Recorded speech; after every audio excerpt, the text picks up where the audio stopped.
Yo, what's up guys, it's Tweaks here. In this video, I'm going to be covering the 5 biggest mistakes that I see people make when they're trying to improve mechanically in Fortnite. If any of these little tips helped out, please remember to support the video, whether that's liking, subscribing, or using my code which is Tweaks. All of that stuff is greatly appreciated. If you have any questions related to what I said, or improving your mechanics, drop them in the comment section. I'll try my hardest to reply to pretty much everything. The first major thing that I want to talk about are just keybinds alone. Now this seems super simple, but I see so many people that play on sensitivities and keybinds that are just not optimal for them. I'm not too great on controller, so I can't really give any advice to controller players, but I do know a lot about mouse and keyboard.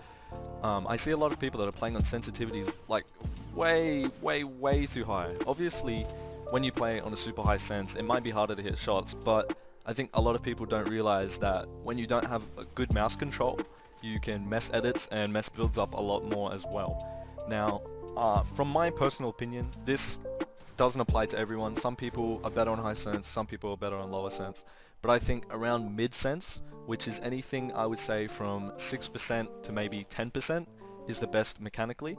But obviously, some people can play different. So there's a lot of people like Benji Fishy, Nosh, Kanata that do really well on high sense. But there's a lot of people that play those sensitivities that can't control the mouse properly. Second thing that I think is very worth noting is just the way that you practice your mechanics. In my opinion, I would stray away from most edit courses. They're great for learning new binds or a new input, but they're only really going to help with a specific routine that you're going to be doing in that edit course. Instead, I think free building and open boxing is a much better way to practice. With both of these, you're more likely to put yourself into a real game scenario where building that muscle memory is actually valuable. Two of my favorite maps for these are Crank Simulator Infinity, which is a free build map by Immature, and Kuda's open box fights, both of which I will be leaving a code to in the description if you'd like to go check them out for yourselves.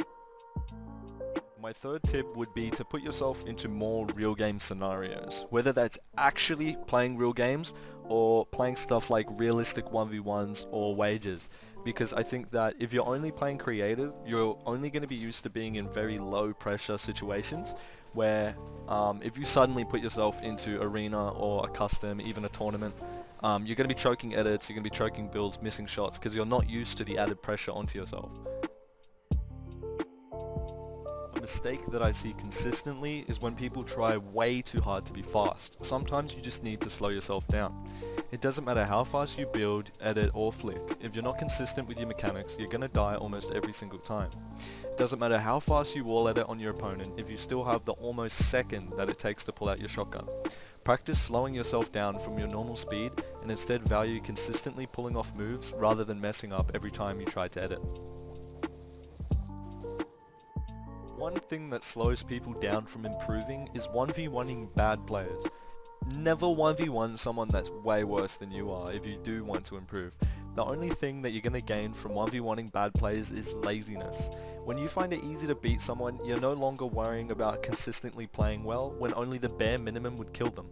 Instead, try to constantly push yourself to beat people around your skill level or better. Once you can consistently beat someone, try harder to find better players. Eventually, you'll find yourself improving much faster than you would before.